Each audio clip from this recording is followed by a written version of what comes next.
El siguiente programa es para todas las edades. No contiene escenas de sexo o violencia. Es apto para toda la familia. Cuenta con el sistema Closed Caption y es financiado con recursos del Fondo Único de TIC.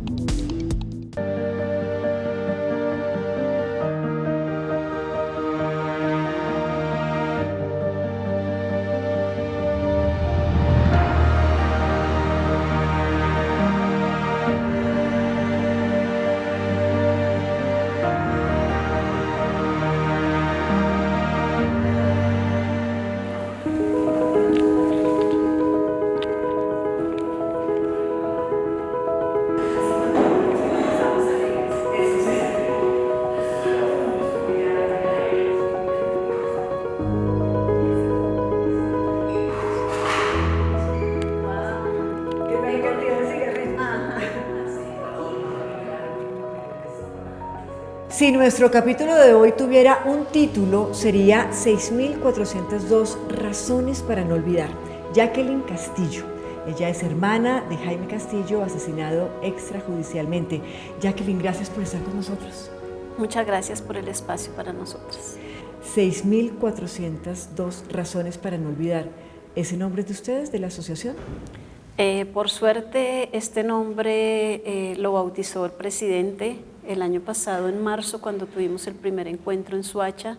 ¿Él creó el nombre del parque? Sí, él nos ofreció la creación del Parque Memorial, 6.402 razones para no olvidar. Y ese parque realmente, además de trabajar, por supuesto, en la reparación, en la verdad, en que la gente del mundo conozca lo que pasó con los falsos positivos en Colombia, no solamente en Soacha, sino en muchos departamentos del país, eso para ustedes, ¿qué significa como madres, como hermanas, como familiares de las víctimas?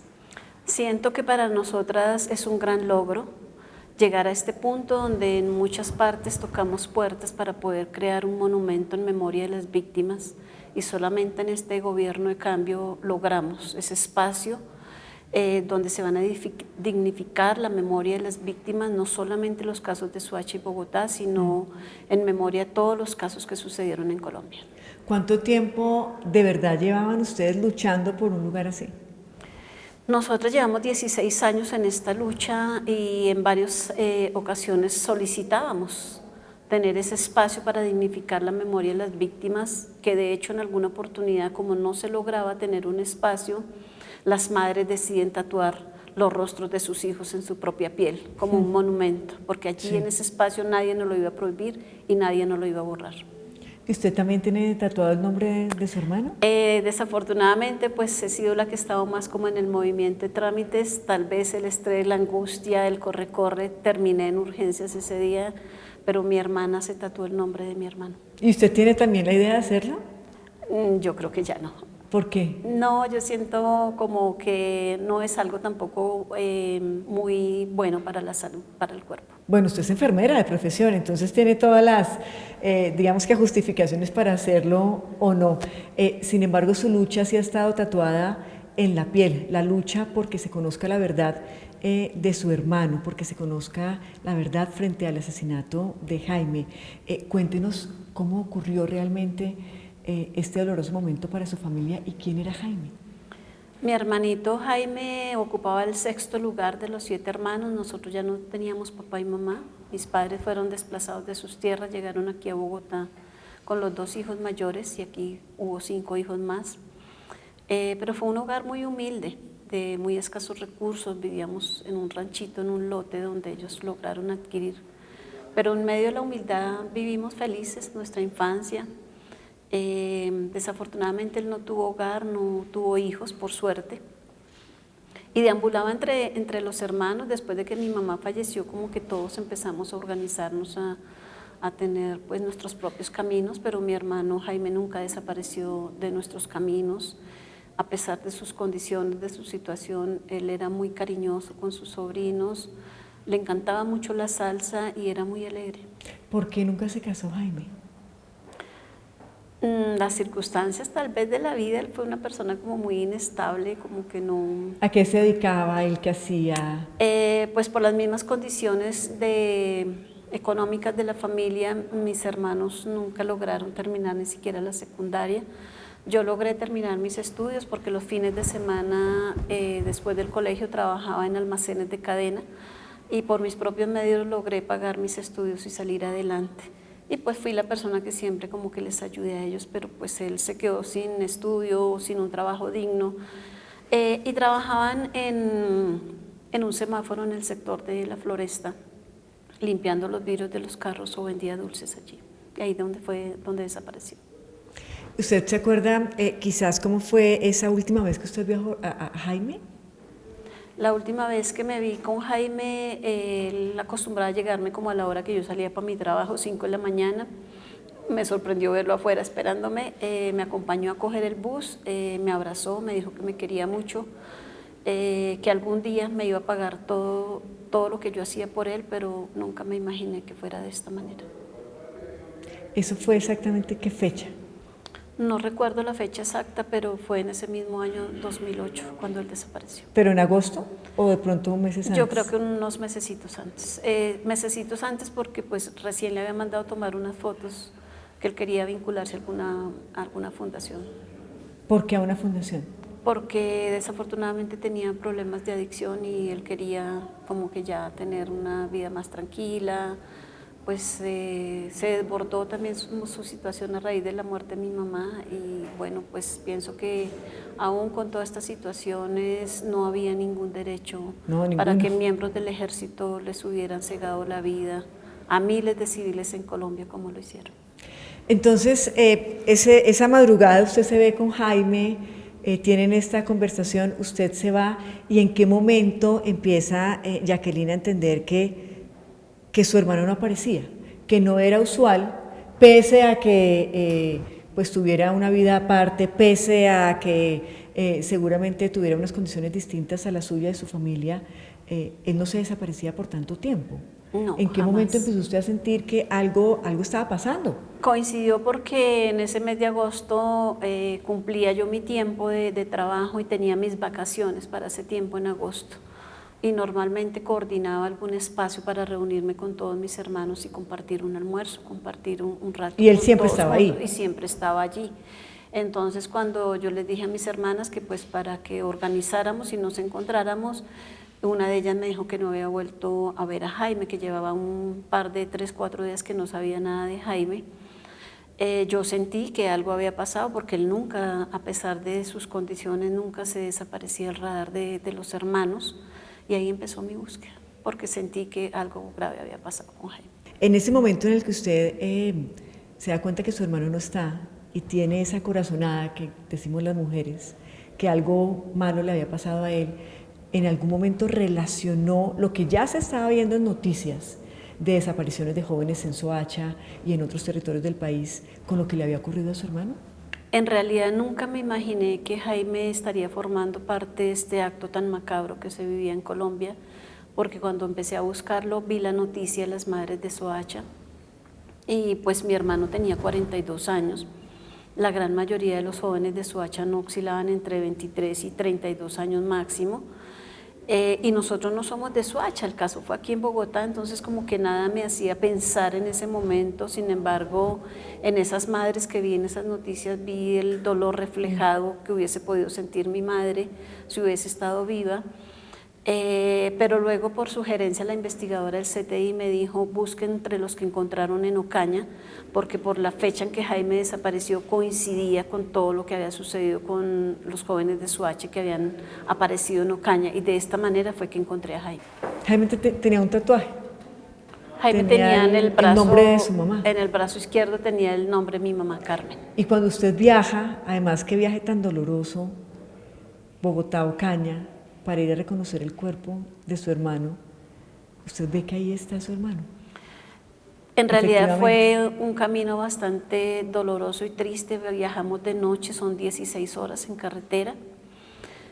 Por suerte viajamos de noche porque hay muchos precipicios en ese camino hasta Ocaña. Y pensé que iba a llegar a un cementerio y me sorprendí cuando de medicina legal, como 7 de la noche nos dijeron vamos a hacer la exhumación. Ellos se fueron en su carro, nosotros íbamos en nuestro carro, llegamos a un sitio donde se terminó el camino y me dicen hay que dejar el carro aquí porque me mostraron una montaña con una luz, me dice donde usted ve esa luz, hasta allá tenemos que caminar como media hora en camino de O trocha. sea, ya estaba la fosa común. Sí, Pero ¿y por qué no en entonces, el cementerio? supimos que ya fueron tantos los crímenes que se cometieron allá que no daba abasto el cementerio ni medicina legal. Empezaron a rentar terrenos en las fincas y encontré a Jaime en una fosa común en una finca de un señor. Y ahí empieza su lucha, la lucha de una hermana que tiene corazón de madre, porque usted ha hecho tantos sacrificios, Jacqueline, que incluso su familia, su esposo, sus hijos están exiliados fuera de Colombia. Hablamos de eso después de la pausa. Claro que sí. Ya regresamos a entrevistas con Alma Páez.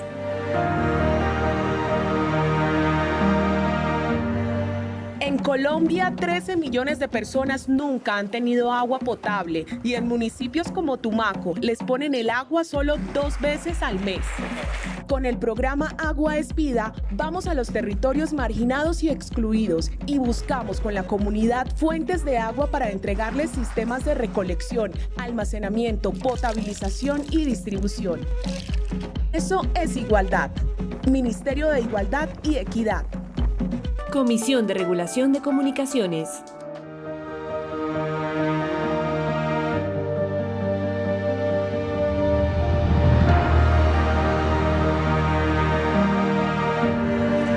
El gobierno nacional le cumplió a las madres de los falsos positivos.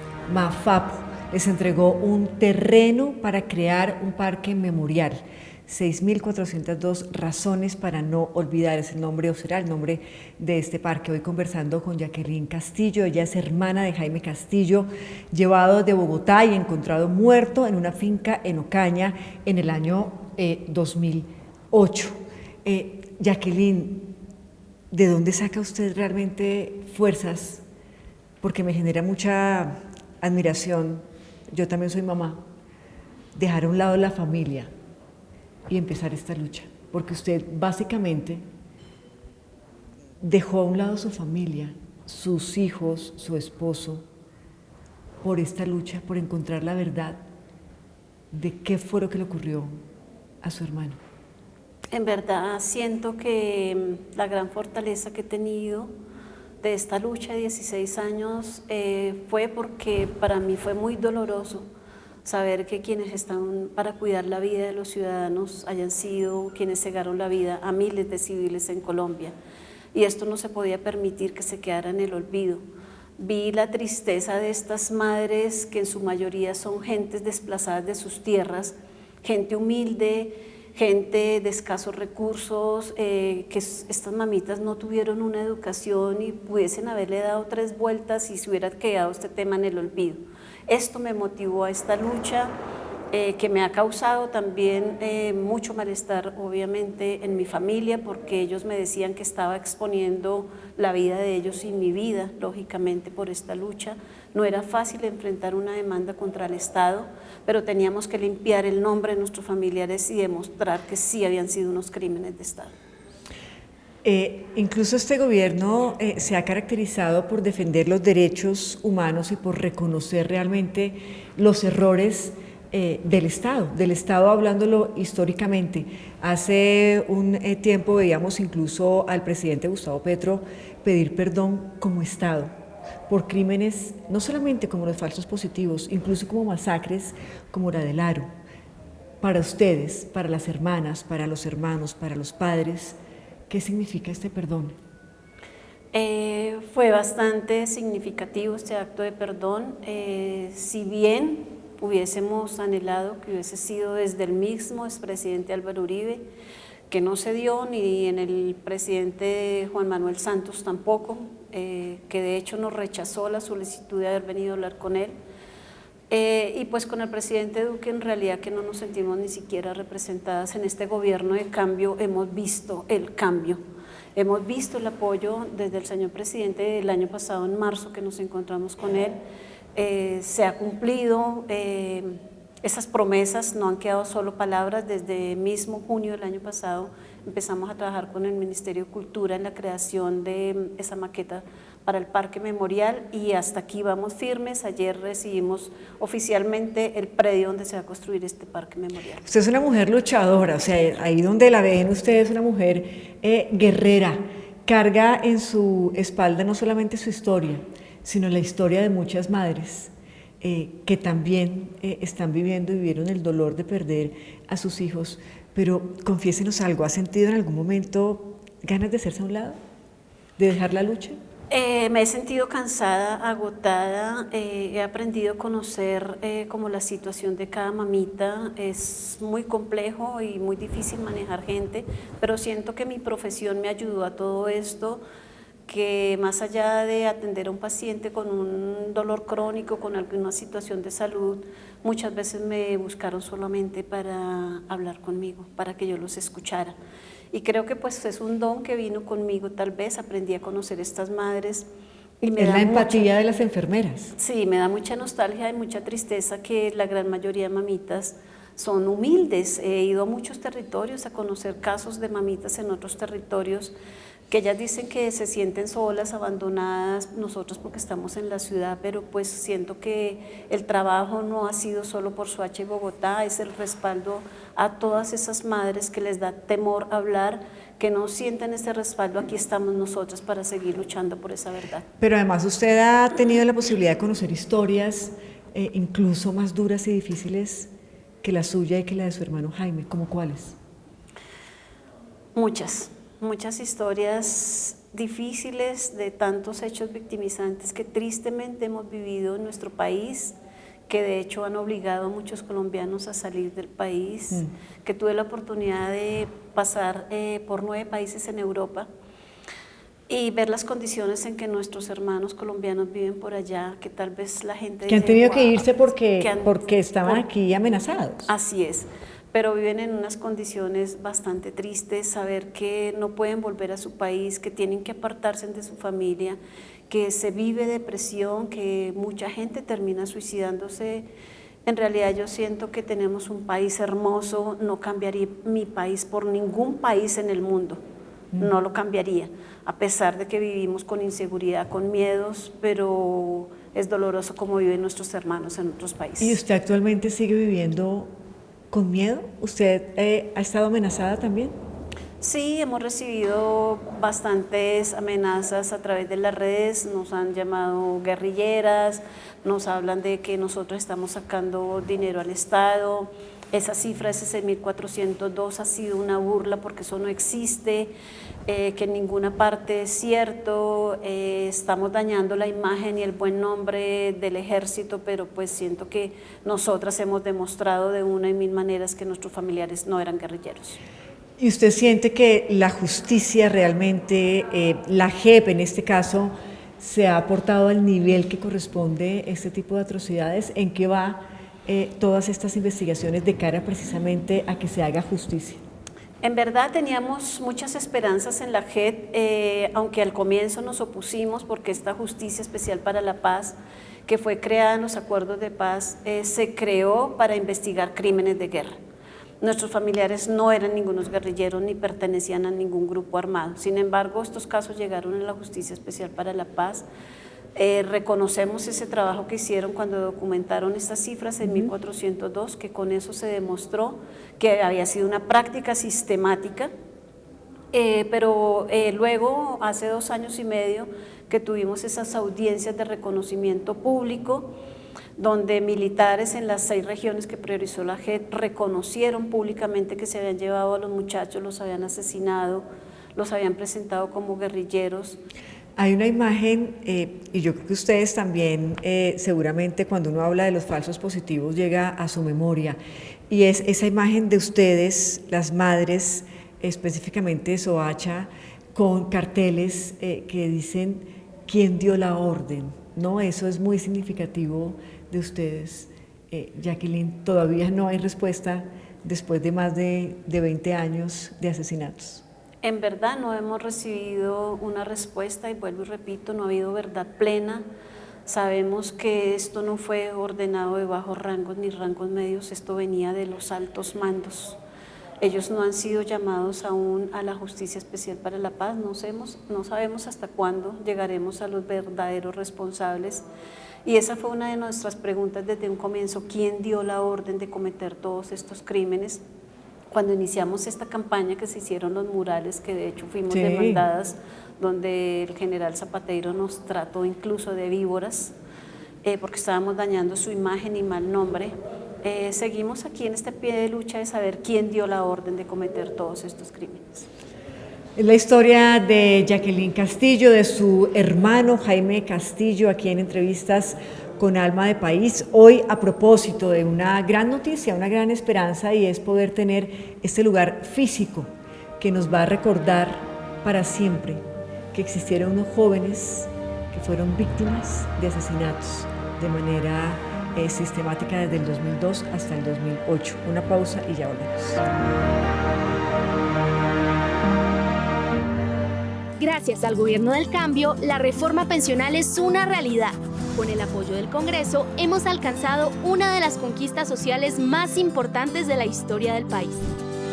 A partir del 2025, todas las generaciones, todas, podremos finalmente mirar al futuro con esperanza y tranquilidad, pues tendremos una vejez digna garantizada.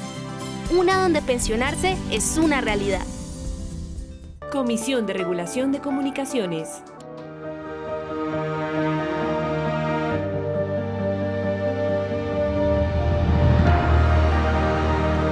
Seguimos conectados en Entrevistas con Alma de País, hoy con Jacqueline Castillo. Ella es hermana de Jaime Castillo, víctima de ese capítulo de Colombia llamado Los Falsos Positivos. 6.402 razones para no olvidar. Jacqueline, usted se habrá preguntado, quizá en una noche esas de insomnio en las que uno no puede dormir, ¿por qué le pasó esto a usted, a su familia? Sí, me he hecho esa pregunta y me da tristeza como reflexionar que como que el hecho de ser humildes, de ser gente de escasos recursos, hubiésemos tenido que pasar por esta situación, porque hasta el momento nunca hemos escuchado que haya habido un caso de gente de altos recursos y que como que esa condición de ser humildes, la población tal vez no vale nada. Y hablando de sacrificios, decíamos en algún momento de esta charla, su esposo, sus hijos no están en Colombia queriendo estar aquí al lado suyo. ¿Qué otros sacrificios ha tenido que hacer realmente para sacar adelante esta lucha que es suya, claro, pero que también es de muchas otras más familias, más de 6.000 familias? En verdad que no es fácil, no ha sido una tarea fácil. Esta situación me sacó netamente de mi casa.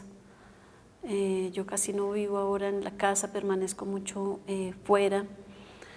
Manejar gente no es fácil, aprender a conocer y a saber llevar como a cada persona con su genio, con sus comportamientos. Pero igual me sigo fortaleciendo en buscar esa verdad que necesita nuestro país, que tanto espera nuestro país, pero de alguna manera también forjar un granito de arena, esa paz que necesitamos, y que podemos hoy, 16 años de lucha, decir que hemos sanado a través del arte, que seguimos trabajando esa memoria a través del arte, que estamos ya preparadas para trabajar con estas personas que nos causaron daño. Y una de las solicitudes que hemos hecho nosotras es que estos comparecientes que causaron estos daños sean las personas que pongan su mano de obra en la construcción de este parque memorial. Lógico que pues van a haber ingenieros, arquitectos. Pero ustedes quieren que estos militares, digamos, estén allí, literalmente como uno dice, echando pala, sí, literal. Claro. Que eso ¿en qué les ayudaría a ustedes, digamos, en ese proceso de sanación? Siento que sería una manera de reparación simbólica al daño que se causó, y que algo que hemos pedido es que no vamos a tener allí exclusiones, que porque es el general, porque es el coronel, van a venir a poner órdenes y que sean los soldados los que tengan que trabajar. Yo siento que son seres humanos que cometieron un error, y que deben enmendar ese error sin ninguna exclusión. Jacqueline, ¿usted cree que ellos están dispuestos a eso? ¿Ya ha habido algún acercamiento, algún diálogo para que ellos hagan parte de esta construcción del Parque Memorial? Ellos están dispuestos a acceder a las acciones que nosotras podamos requerir. Hemos tenido algunas conversaciones de poder construir algún puente, o sea, son varios los territorios en Colombia bastante vulnerables que se podría hacer algo por el futuro de nuestros niños.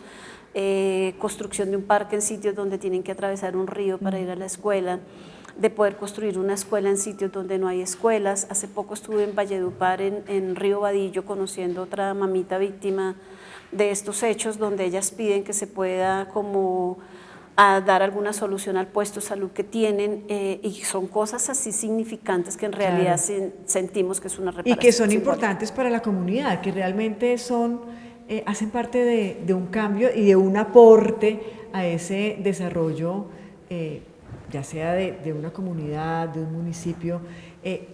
¿Ha tenido usted la posibilidad, Jacqueline, de ver a los ojos a las personas que le quitaron la vida a su hermano?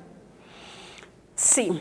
En verdad, cuando iniciamos a trabajar en justicia ordinaria, había mucho odio, mucha rabia, mucho rencor en mi corazón y yo quería tenerlos de frente y asesinarlos. Eso era lo que sentía, pero hoy por hoy, de hecho hace 15, 20 días tuvimos unas de las últimas audiencias con quienes dispararon directamente a Jaime. Al final de la audiencia los reuní a todos ellos, habían como 15, entre sargento segundo, cabo primero y soldados profesionales. Yo les dije que no podía decirles que los puedo perdonar, porque pues quien perdona es Dios, pero les dije que en mi corazón no había odio, no había rabia, no había rencor.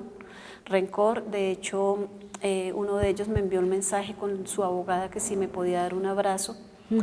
Yo le acepté su abrazo. ¿Se abrazó con la persona que mató a su hermano? Sí, cuando nos abrazamos, ¿Qué él temblaba. sintió usted? No, yo me siento muy tranquila. Sentí el temblor de sus brazos y en el oído me susurraba que lo perdonara porque no había hecho nada para haber denunciado estos hechos, pero que él le tenía pánico al sargento que les ordenaba cometer todos estos crímenes. ¿Con qué mensaje llegó usted a su casa esa noche después de ese abrazo? ¿Cuál fue su reflexión? Mucha tristeza más, porque siento que estos muchachos, soldados profesionales, también fueron utilizados y me dio dolor ver las situaciones y condiciones en que ellos están ahora, que muchos de ellos están desempleados, nadie les da trabajo por sus antecedentes, mientras que los mandos supuestamente máximos responsables que hubo en las audiencias en Ocaña, coroneles y generales, quedaron pensionados, pero los soldados profesionales están totalmente desamparados.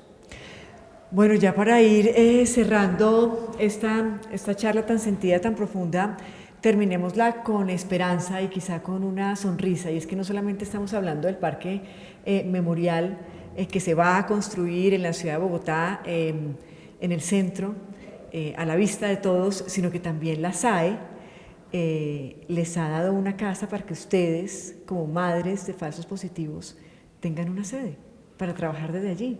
Sí, mucha felicidad, en serio, poder tener donde montar la sede del colectivo, que también seguiremos allí trabajando el arte, trabajando la memoria a través del arte, y siento con gran esperanza este gobierno de cambio, ojalá que sigamos así, porque pues siento que es un camino a la paz, que se cumplan las cosas que se prometen. Cuando esté en la casa nos invita.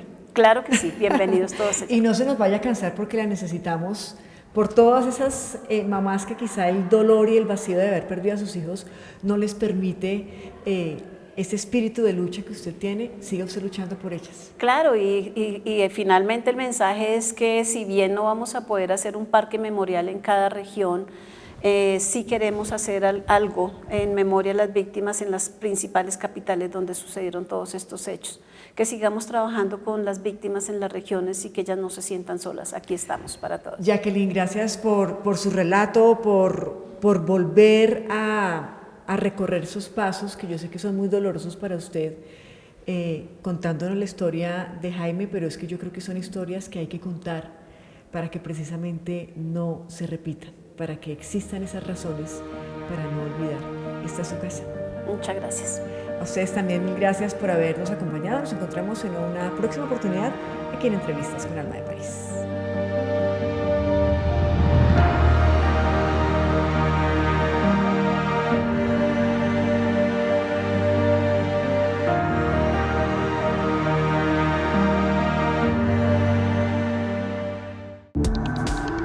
Este contenido fue financiado con recursos del Fondo Único de TIC.